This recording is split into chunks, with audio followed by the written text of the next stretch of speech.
Nah, Mbak belum terdengar ya, Mbak? Suaranya terdengar nggak, Mbak?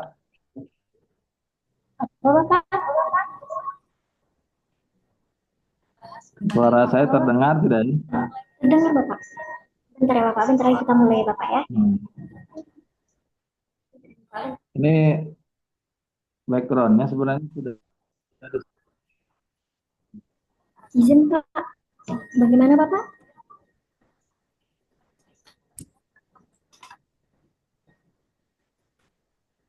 Ini backgroundnya sudah saya setting tapi nggak kelihatan ya.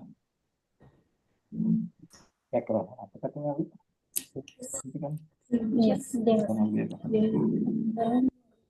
Solusi ini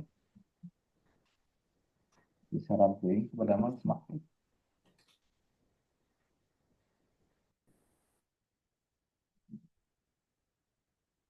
Tangan bisa tim apa? Nah, background ini. Dengan dia di dulu.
Sinyal hilang-hilang Ustaz.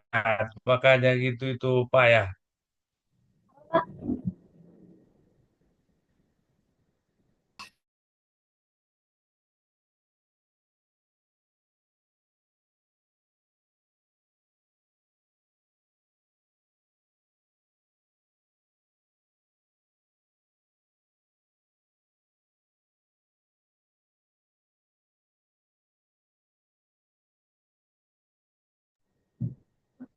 Kita bisa mulai Bapak narasumber kita.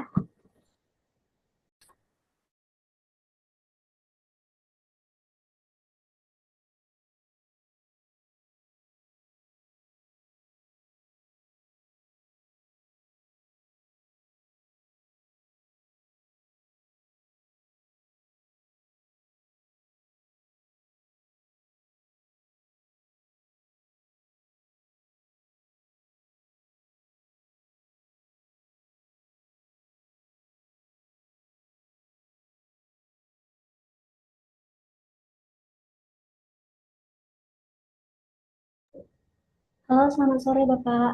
Bisa kita memulai?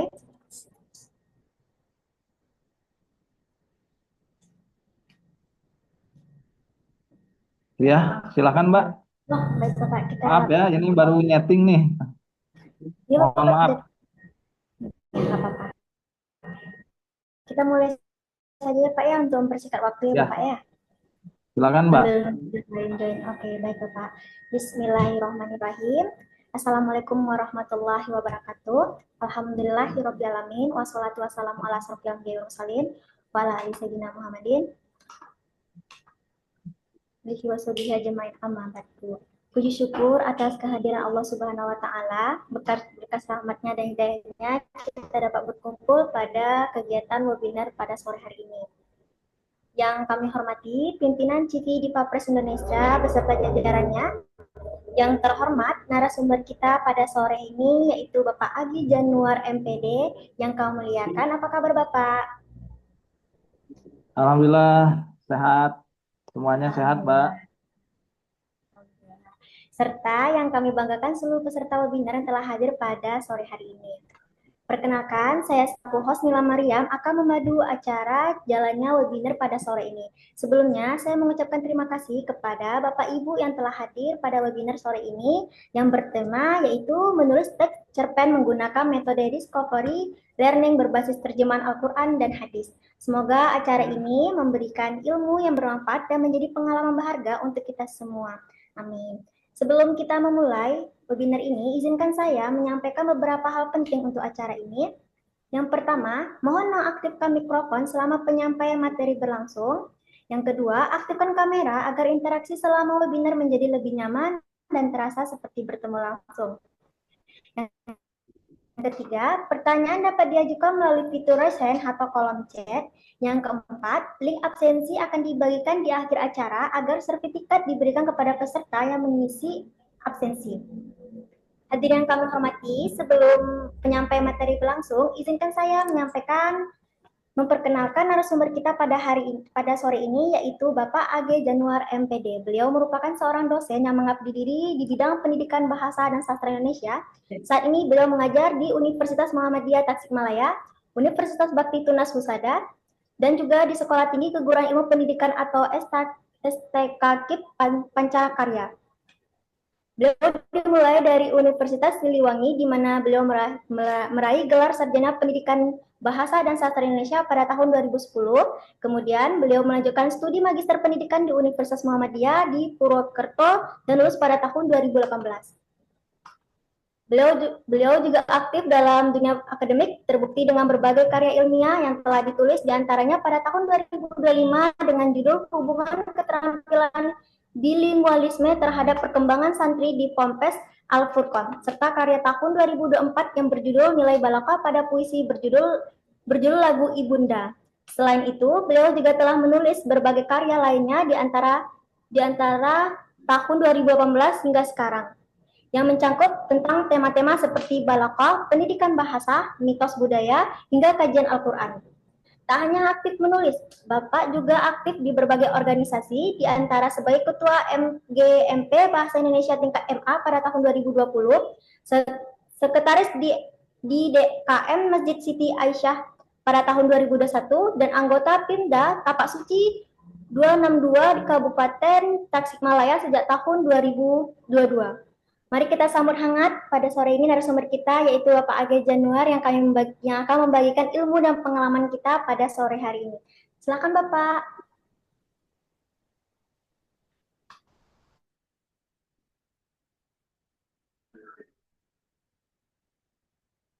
Kenapa ini?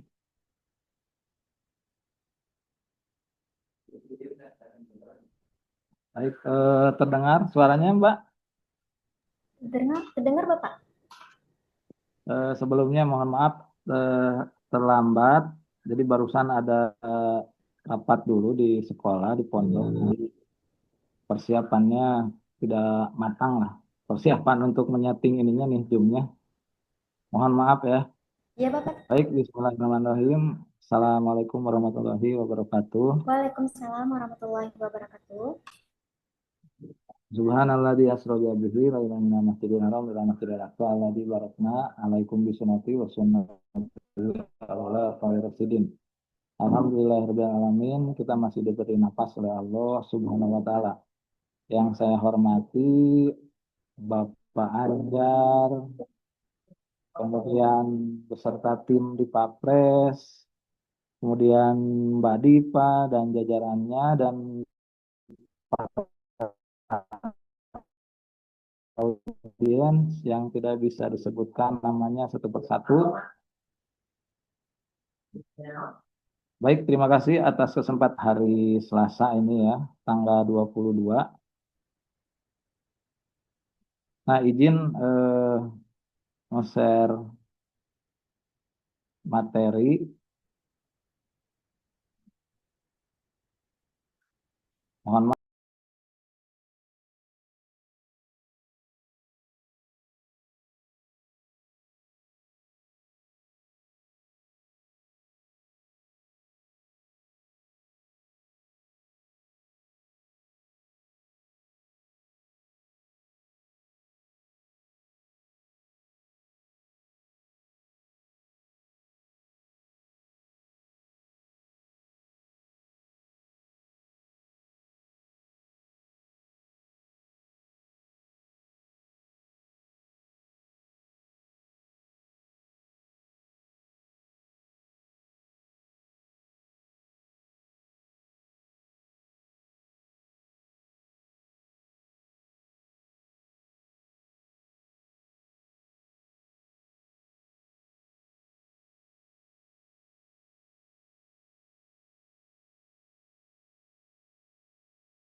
Mohon maaf Bapak, suaranya tidak kedengaran.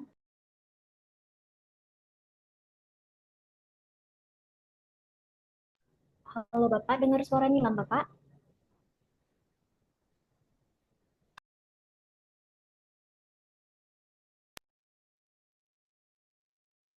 Bu, terdengar ini? Terdengar Bapak? Ya baik, mohon maaf ya. Jadi dari data yang sudah saya lihat tadi di Google Drive, ternyata dari kuesioner sederhana saya ambil sampelnya dari kelas FKIP, itu pun hanya semester 1-2. Respondennya ada 57 mahasiswa, ternyata 59,5% pernah menulis cerpen. Nah, sisanya belum. Itu mohon maaf ya, tidak bisa saya tunjukkan, ini ada kendala. Nah, saya langsung saja ke sini. Ya Bapak, tidak apa-apa. Lanjut saja Bapak. Langsung, ini kelihatan Bu? Kelihatan Bapak? Nah, jadi salah satu latar belakangnya adalah pemetaan bahasa di Indonesia. Indonesia kaya dengan bahasa daerah. Data yang digunakan untuk membuat peta bahasa berasal dari 2.560 daerah. Pengambilan data yang merupakan percontohan dari semua provinsi di seluruh Indonesia. Total bahasa daerah yang terpetakan hingga Oktober 2019 berjumlah 718 bahasa. Nah, itu tahun 2019. Saya yakin pasti bertambah untuk tahun sekarang. Nah, selanjutnya latar belakangnya pembelajaran guru sebagai pendidik. Dalam PP nomor 19 tahun 2005, pasal 20, guru diharapkan mengembangkan materi pembelajaran yang dipertegas melalui Permendiktas nomor 41 tahun 2007 tentang standar proses.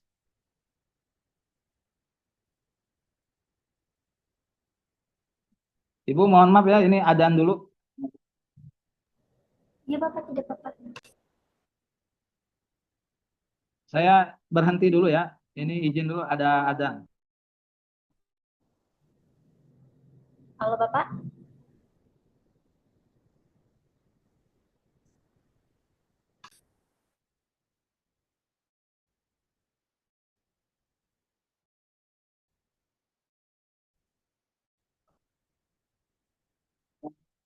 Ya.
Baik, kita tunggu sebentar dulu ya lagi. Nanti kita lanjut setelah azan.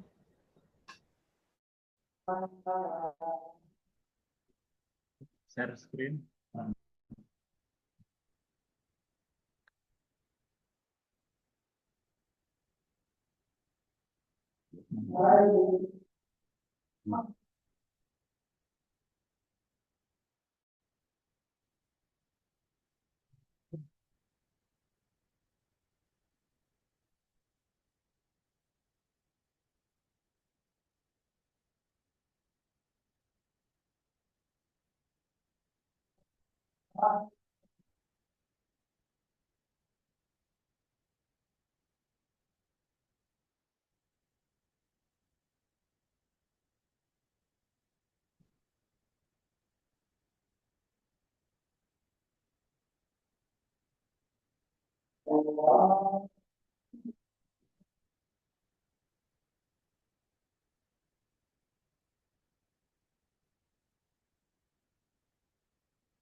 Baik, Mbak, terdengar suara saya?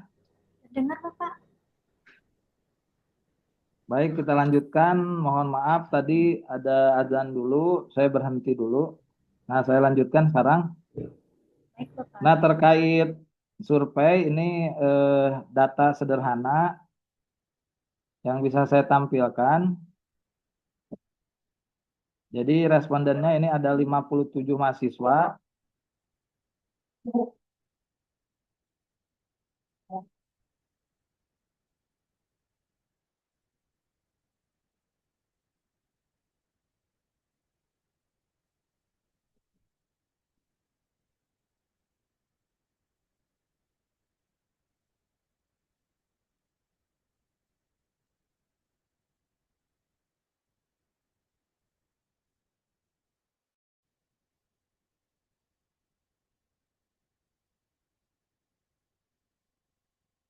Baik, Mbak, suara saya terdengar, Mbak? Dengar jelas Bapak, boleh dilanjutkan saja Bapak. Ya, baik. Saya kembali ke ini tadi ya, data hasil itu kuesioner, data dari mahasiswa ada 37. Nah, dari pertanyaan saudara pernah membaca cerpen, ya 100% pernah. Lalu pertanyaan berikutnya, saudara pernah menulis cerpen, ternyata 36,8% tidak pernah, dan 59,6% apa pernah pernah menulis. Nah, jadi dari data ini bisa kita simpulkan bahwa dari para responden tadi itu rata-rata pernah membuat cerpen. Nah, mari kita tambah optionnya ataupun pilihannya bahwa menulis cerpen ini bisa juga menggunakan berbagai metode, salah satunya discovery learning dan basicnya itu atau inspirasinya dari Al-Quran dan hadis. Nah, Al-Quran ini boleh secara huruf hijaiyahnya nanti ditulis di teks cerpennya, boleh juga terjemahannya saja. Kalau Al-Qur'annya atau huruf hijaiyahnya ditulis, otomatis kita punya satu huruf Al-Qur'an pahalanya 10. Nah, kalau hanya terjemahan saja, mungkin kita pahalanya satu saja kebaikannya. Sehingga nanti kita kali berapa huruf Al-Qur'an yang digunakan dalam cerpen tersebut. Judul tersebut.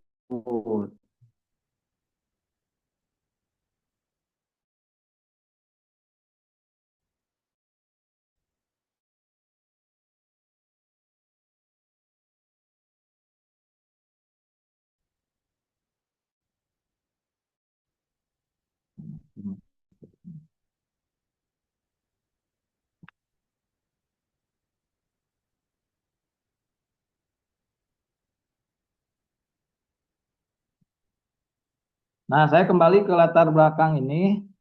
Saya lanjutkan ya, Mbak ya. Bagian atas tadi sudah, yang berikutnya paragraf keduanya, pembelajaran sastra merupakan bagian pembelajaran bahasa dan sastra Indonesia sebagaimana tercantum dalam kurikulum 2006 Depdiknas 2006 halaman 260. Selanjutnya Abidin 2012 halaman 213 menyatakan hakikat pembelajaran sastra ialah memperkenalkan kepada siswa nilai-nilai yang dikandung karya sastra dan mengajak siswa untuk menghayati pengalaman-pengalaman yang disajikan itu. Orientasi pembelajaran tersebut sejalan dengan arah pendidikan dan kehidupan siswa pada masa yang akan datang. Karena pada prinsipnya sumber pendidikan adalah kehidupan. Nah, yang berikutnya, salah satu metode pembelajaran yang mampu mengarahkan siswa menjadi aktif dan menempatkan guru bukan sebagai sosok feodal sehingga kreativitas dan sikap siswa dalam pembelajaran akan baik adalah metode discovery learning. Nah, tentu discovery learning ini boleh nanti kita mixing, kita padukan dengan deep learning karena sama-sama metode atau pendekatan terintegrasi. Nanti ada apa yang sekarang itu Joyful ya, Mbak. Kalau Mbak pernah mendengar istilah yang deep learning itu, nanti bisa kita padukan dengan mindful learning, kemudian meaningful learning, dan joyful learning. Nah, kita mixing saja dengan beberapa pendekatan tadi. Jadi tidak hanya discovery learning, kita tambah dengan yang lain tadi. Supaya unsur kekiniannya kita kerjakan lah.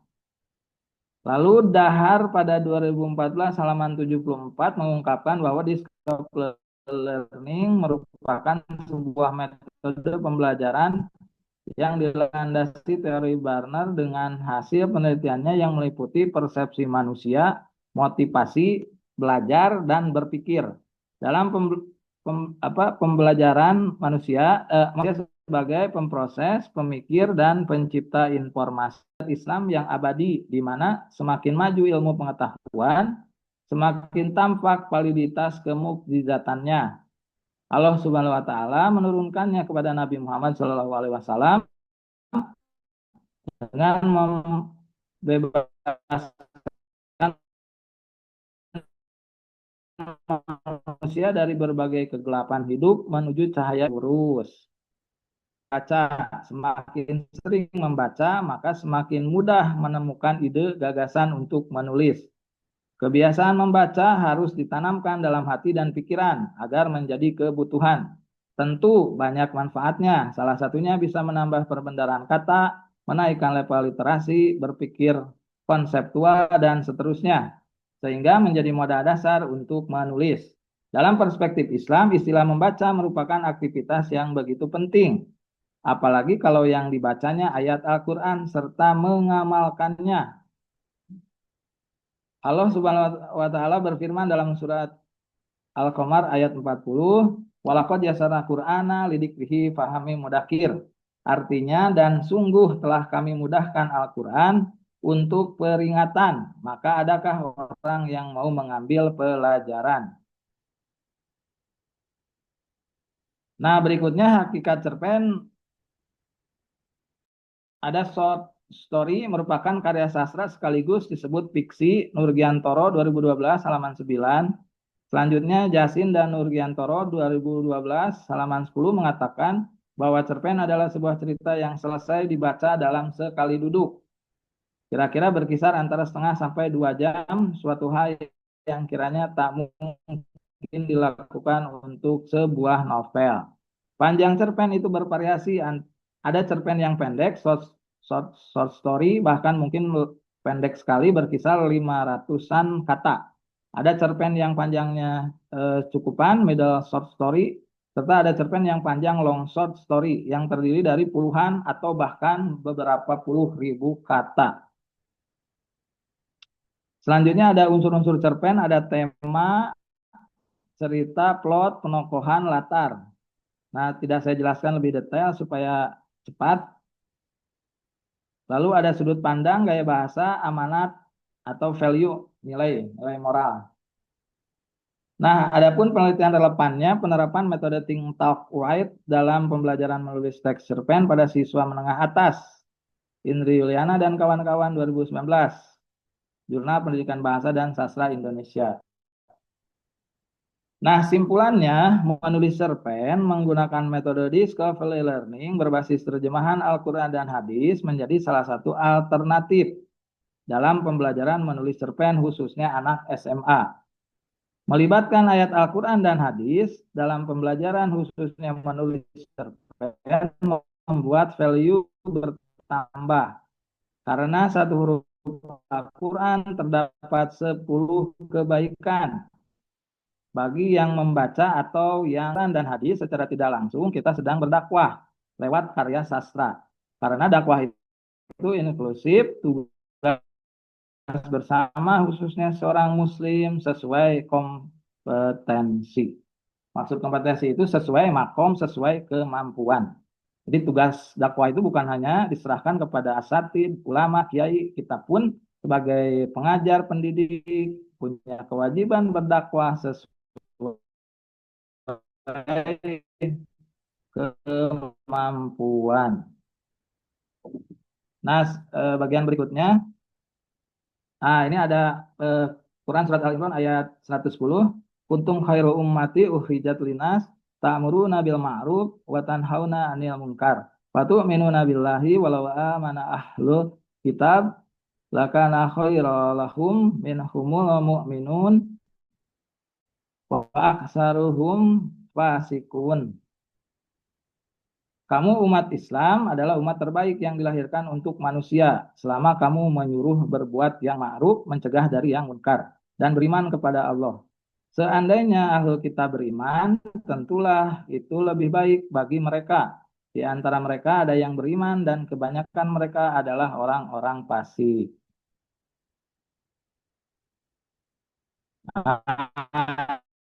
Ini di sedikit contohnya. Misalnya kita pakai judul lebih baik, maafkan saja. Ada referensinya Quran Surat Al-A'raf ayat 199, Quran Surat An-Nisa ayat 149, Quran Surat Asy-Syu'ara 40, Quran Surat An-Nahl 126, dan Quran Surat Al-Imran ayat 133 sampai 134. Ditambah nanti unsur intrinsik, konsep ide gagasan dari si pengarang. Lalu ada judul Kita Nikah Setan Gerah, HR Bukhari dan Muslim. Kemudian ada Quran Surat An-Nur ayat 32. Ditambah nanti unsur intrinsik, tambah konsep ide dan gagasan si penulis.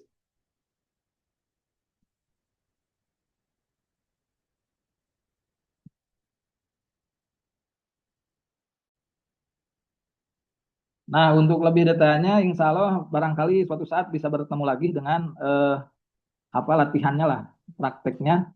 Tapi untuk pertemuan hari ini saya hanya menyampaikan ide dan gagasan saja.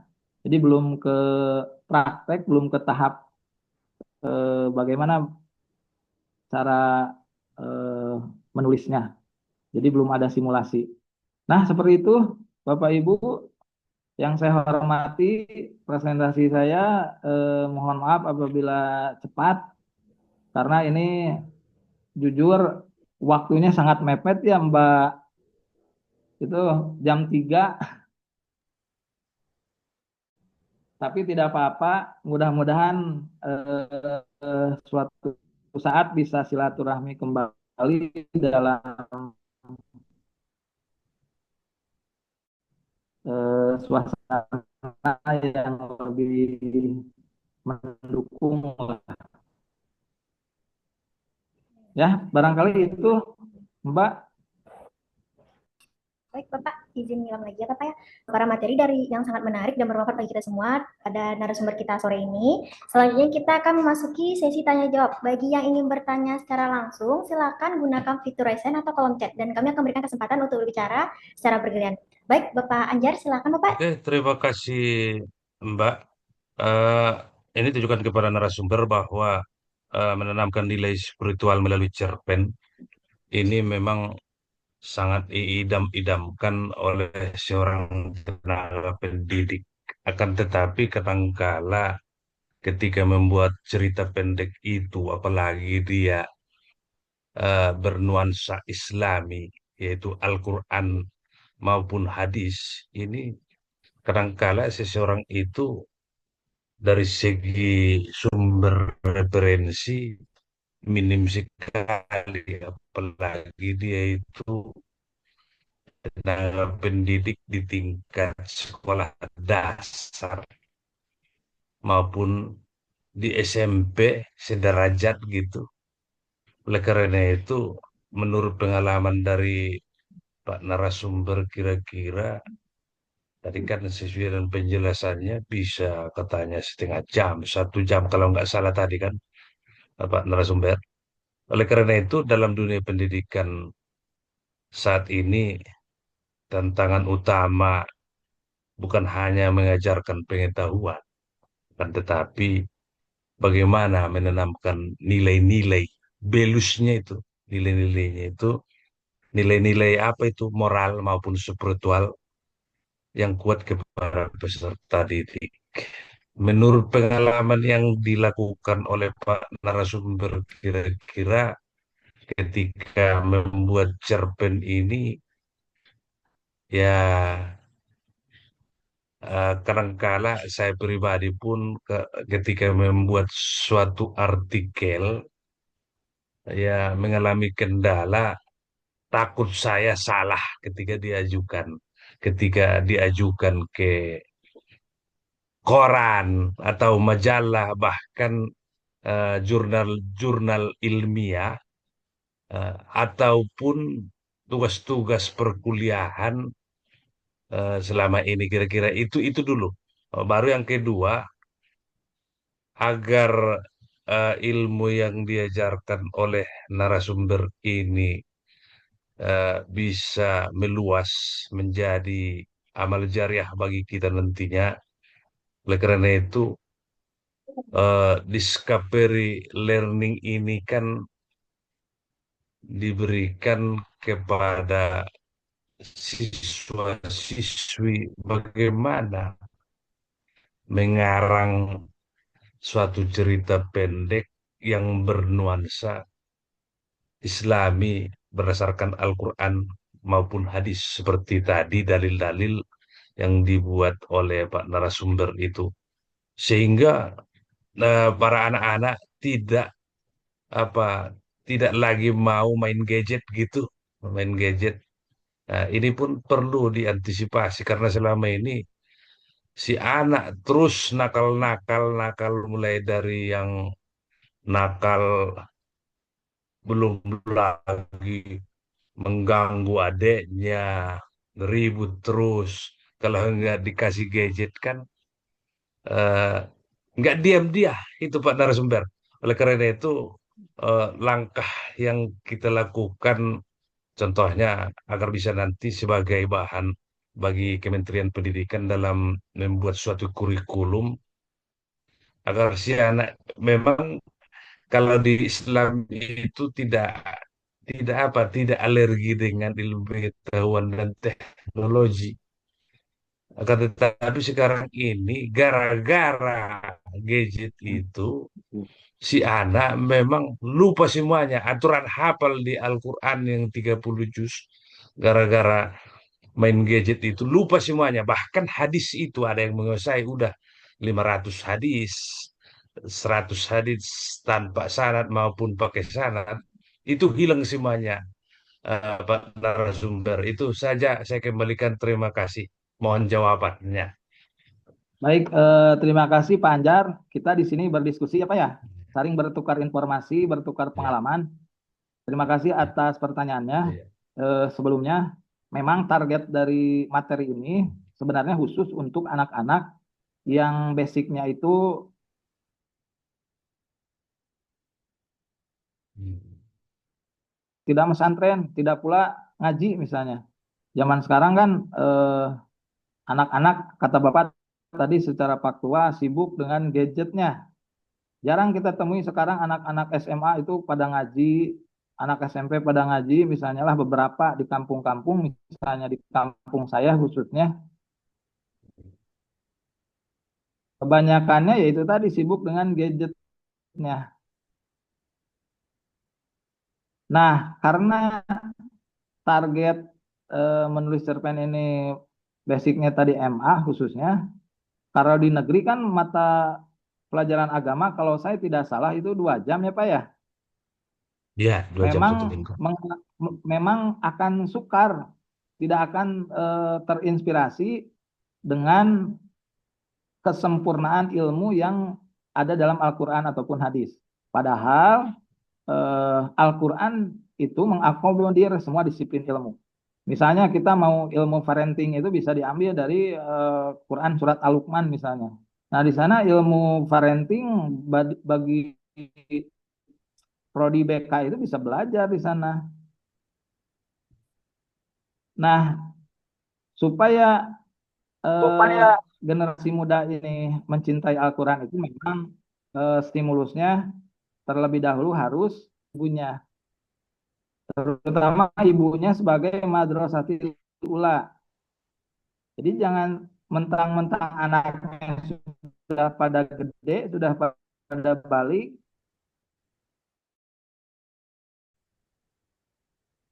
berusaha mendisiplinkan mereka. Kita harus tegas, bukan berarti keras, bahwa dampak kerugian berlama-lama di gadget itu lebih besar daripada hal positifnya. Hmm. Apa ya kalau istilah zaman sekarang itu ada brain rot itu ya Pak ya. Film-film kan yang merusak otak kita itu apalagi ditonton oleh anak. Nah, bagi saya peran orang tua itu harus maksimal. Jadi tidak bisa diserahkan kepada sekolah. Maksudnya peran orang tua itu ayah ibunya itu mesti maksimal mentarbiahnya meskipun dia sudah SMA, meskipun dia sudah kuliah. Kalau masih satu atap. Kecuali kalau anaknya sudah mahasiswa misalnya kos atau SMA-nya kos jauh dari jangkauan orang tua. Ya paling libur saja bisa eh, diberi nasihatnya atau diingetinnya lah misalnya. Nah, barangkali itu Pak dari saya. Oke, terima kasih Pak narasumber. Ya, mohon maaf bila tidak sempurna Pak Anjar. Baik Bapak, kita lanjut sesi pertanyaan yang kedua ya Pak ya, atas Ibu Yuli. Assalamualaikum warahmatullahi wabarakatuh. Izin bertanya, dalam discovery learning, proses menemukan makna jadi kunci utama. Tapi dalam konteks menulis cerpen berbasis Al-Quran dan hadis, bagaimana memastikan makna yang ditemukan benar-benar berbentuk konflik, karakter, dan ending yang hidup, bukan sekedar tempelan pesan moral? Adakah tahapan atau panduan khusus agar nilai spiritual tidak terasa mengurungi, tapi justru melebur dalam alur cerita? Pertanyaan kedua, banyak penulis pemula hanya mengambil ayat atau hadis sebagai kutipan pembuka atau penutup cerpen. Bagaimana pendekatan yang lebih mendalam agar ayat atau hadis bisa menyatu secara naratif dalam cerita, misalnya menjadi bagian dari dialog, konflik batin tokoh, atau keputusan tokoh utama? Apakah metode discovery learning bisa membantu dalam tahap ini? Silakan dijawab, Bapak. Baik, terima kasih pertanyaannya. Jadi discovery learning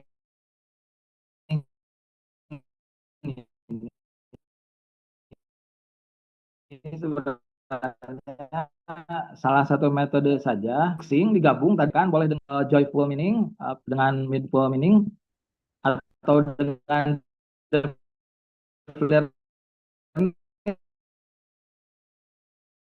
dari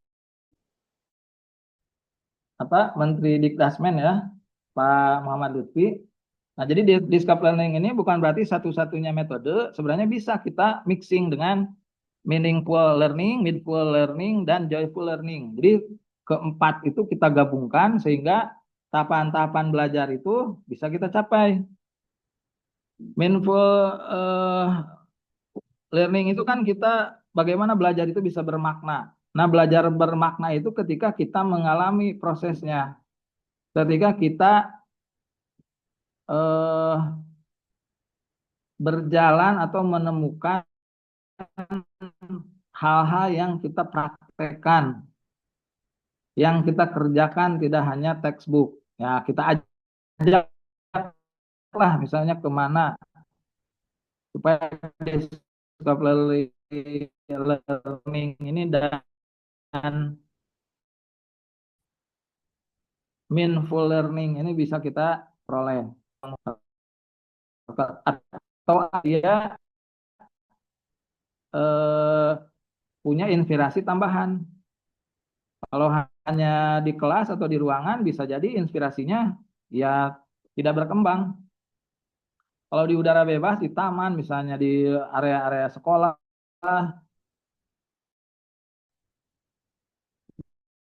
bisa melihat langit, eh, mendengar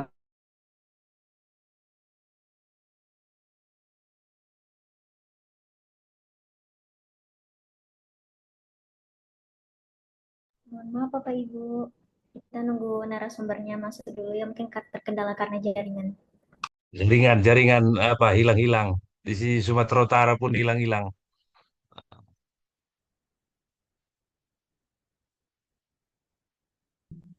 barusan hilang.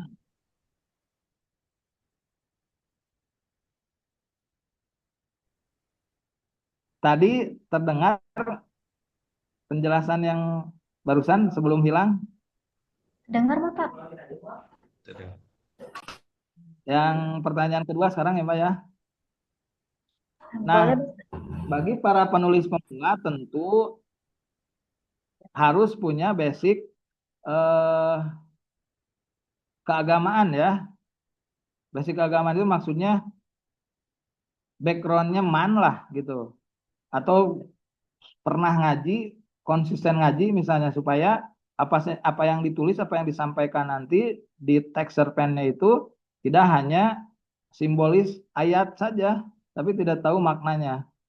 Nah, maksud saya, kenapa saya mengajak alternatif judul seperti ini supaya dunia fiksi itu tidak hanya dimonopoli oleh ya 100% fiksi atau cerita menarik, cerita eh, menghibur, tapi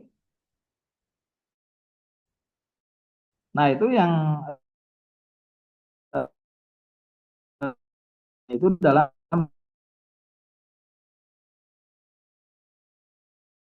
si anak SMA itu mungkin tidak akan sama levelnya dengan orang yang mondok, tapi alternatifnya bisa kita pakai terjemahannya saja yang dimasukkan dalam teksnya itu. Nah, yang paling eh, penting itu ada beberapa muatan terjemahan Al-Quran tadi itu yang bisa disampaikan. Apakah di plot, cerita awal, perkenalan, apakah bisa di klimaks nanti sebagai penyelesaian konflik atau masalah. Nah, kita karena terbiasa membaca cerpen-cerpen yang eh, istilahnya hiburan, fiksi, imajinasi, maka ketika bertemu dengan eh, cerpen-cerpen yang punya muatan nilai Islami itu atau religius, ya memang tidak akan langsung menerima. Sama seperti kita menerima film Rara dan Nusa. Nah, Rara dan Nusa itu kan film anak yang punya muatan religius bagus untuk mengedukasi moral dan akhlak anak-anak atau nah itu kan punya muatan nilai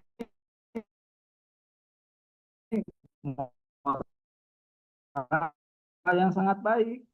Ya. Nah, berikan alternatif ini supaya kita punya pembanding lah, punya alternatif lain. Jadi jangan dunia sastra itu disuguhkan oleh hiburan, fiksi, kesenangan semata. Harus ada eh, cerita fiksi yang basicnya memang punya nilai moral. Basicnya ya Al-Quran, karena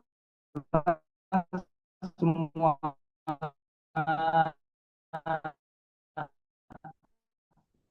prinsip ya,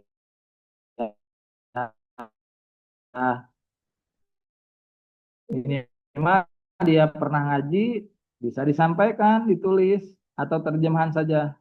Kalau yang backgroundnya pesantren, ngajinya konsisten, ya disampaikan. Ayat-ayat sebenarnya tadi, ketika agama sudah kita praktekkan, tidak hanya sebatas teori, insya Allah generasi muda kita akan hebat. Gitu ya. Itu Mbak Maryam. Baik, Bapak.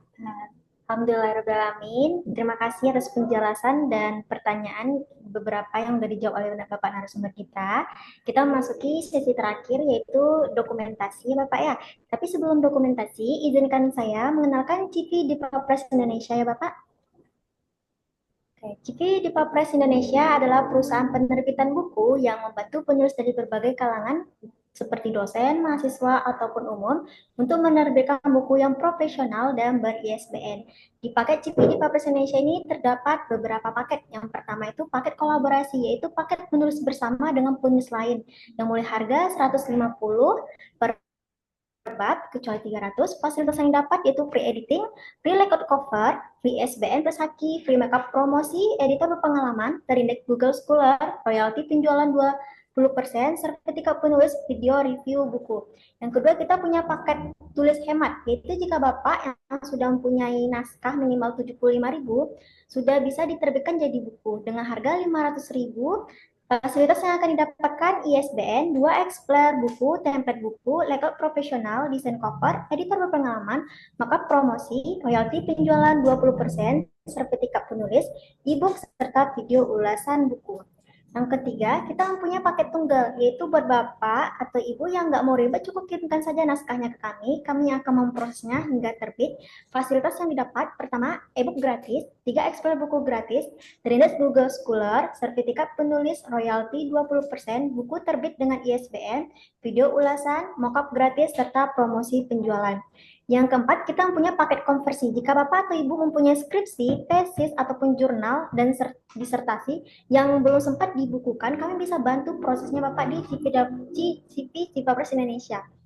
Fasilitas yang didapat yaitu yang pertama, editing profesional, layout berkualitas, paraphrase konten, similarity maksimal 30%, desain cover menarik, ISBN gratis, 3 eksemplar buku, royalti penjualan 20%, e-book serta penulis, sertifikat penulis.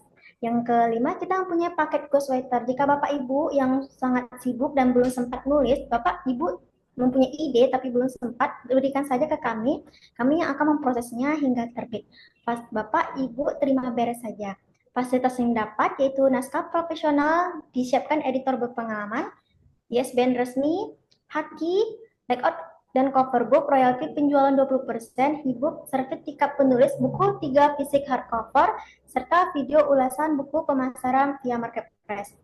Yang keenam, kita punya paket antologi, yaitu kumpulan cerita penulis yang berupa fiksi, khayalan, inspirasi, ataupun pantun, novel, kita bisa bantu terbitkan Bapak, yaitu fasilitas yang didapatkan QRCBN, gratis buku cover, promo backup desain, sertifikat penulis, video ulasan buku, gratis layout dan template, gratis 4 buku fisik, royalti penjualan 20%, serta e-book. Yang ketujuh, kita punya paket standar. Jika Bapak Ibu sudah memiliki naskah, cukup kirimkan saja naskah ke kami yang akan proses semuanya, dari segi memasukkan naskah ke template buku kami, hingga terbit kecuali untuk Turnitin dari penulisnya. Fasilitas yang didapat yaitu free e-book berstandar ISBN, Google Scholar, sertifikat penulis, maksimal Turnitin 30%, promo makeup design, free video ulasan buku, free 2 eksemplar buku, serta royalti 20%. Sekian dari pengalaman dari CV di Papers Indonesia. Jika ada yang ingin bertanyakan tentang penerbit buku, silakan hubungi admin kami di kolom chat ya Bapak Ibu. Baik, sebelum kita masuki sesi dokumentasi, mohon aktifkan kamera. Kita sebelum masukin dulu, mohon aktifkan kamera ya Bapak Ibu ya. Kita mau sesi dokumentasi. Baik Bapak, kita mau Baik Bapak, kita mulai dokumentasinya Bapak ya. Berikan senyuman terbaik Bapak ya. 1, 2, 3. Sekali lagi ya Bapak. 1, 2, 3. 1,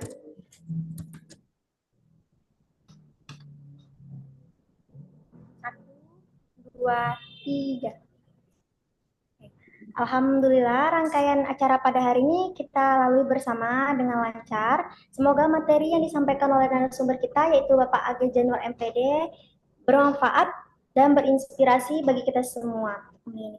Kami mengucapkan terima kasih yang sebesar-besarnya kepada seluruh peserta yang telah hadir mengikuti kegiatan ini dari awal hingga akhir, juga kepada seluruh pihak yang telah mendukung terselenggaranya acara ini. Mohon maaf apabila dalam pelaksanaan acara ini terdapat kekurangan atau hal-hal yang kurang berkenan. Akhir kata dari saya, Nila Mariam, selaku pembawa acara, mohon pamit undur. Terima kasih atas perhatian dan partisipasi Bapak Ibu. Sampai jumpa di kesempatan webinar berikutnya. Ya, terima kasih. Terima kasih Pak Anjar, Sama-sama Bapak. Terima kasih Bu juga Nilam, Bapak. dan lain-lain. Terima kasih silaturahminya. Mudah-mudahan bisa bersilaturahmi kembali. Terima Amin. kasih. Ya, terima kasih kembali Bapak.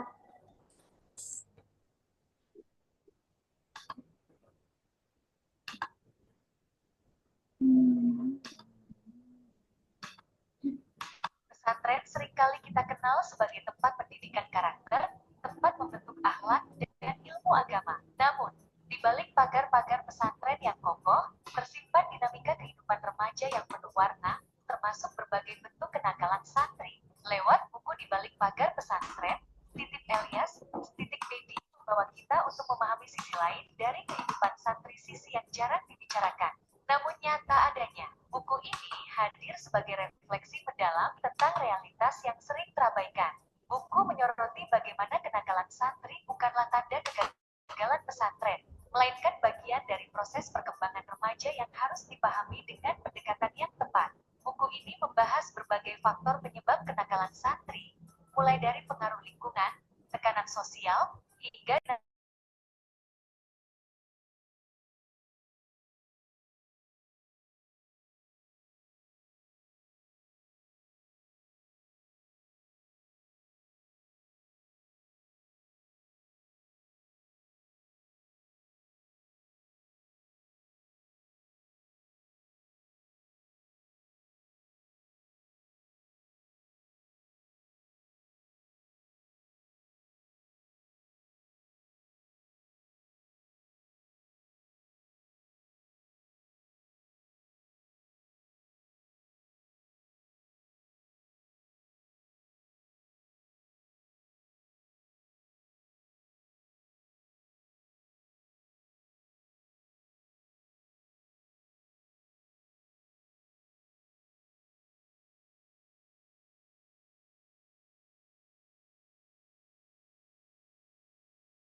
berbagai bentuk kenakalan santri. Betul. Lewat buku di balik pagar pesantren, Titik Iya. Elias sedikit ingin Dengan membawa kita untuk memahami sisi lain dari kehidupan Iya. santri, sisi yang jarang dibicarakan.